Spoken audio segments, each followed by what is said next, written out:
My name is JD Bradley, and I've had a hell of a life that's given me a unique perspective and crazy stories that I share here.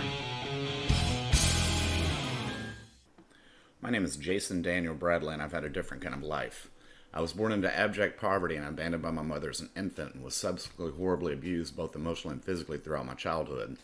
I say this not looking for sympathy, but rather to describe my circumstances. At 18 years of age, I found myself homeless, and Uncle Sam offered me a roof over my head, meals, and a paycheck in return for my servitude.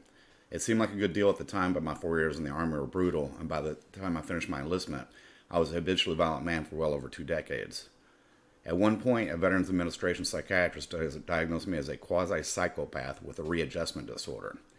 I've had approximately 100 violent altercations in my adult life and slept with hundreds of women, including approximately 30 strippers, which will absolutely be covered in future episodes. I became active in the local methamphetamine culture after being discharged from the military, which only served to further my violent and antisocial activities, but quit after a number of tumultuous years in the Northwest. I ended up moving to Corpus Christi, Texas to comfort a dying uncle because I didn't want him to be alone while he died. He turned me on to crack cocaine, and I spent a couple years as a crack addict, lost everything, and found myself homeless once again.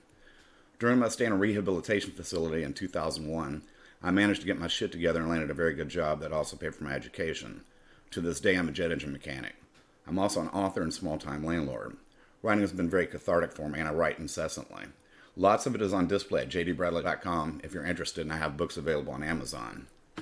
After the most significant relationship of my life, I'm no longer violent. If anything, I consider myself a kind and compassionate man with the ability to flip out if the situation necessitates it. My intended subjects to be covered in this excursion run the gamut from, but are not limited to, politics, conspiracy theory in air quotes, little-known history, masculinity or my interpretation of it, prose I've written, fight stories, tales from my days on the fringe of society, and living with honor. Next episode, I'm going to discuss the experience of getting your ass kicked in a street fight, which happens from time to time for anyone that's habitually violent for any amount of time. Subscribe to this podcast and I'll show you a different part of reality in the human experience. Until next time.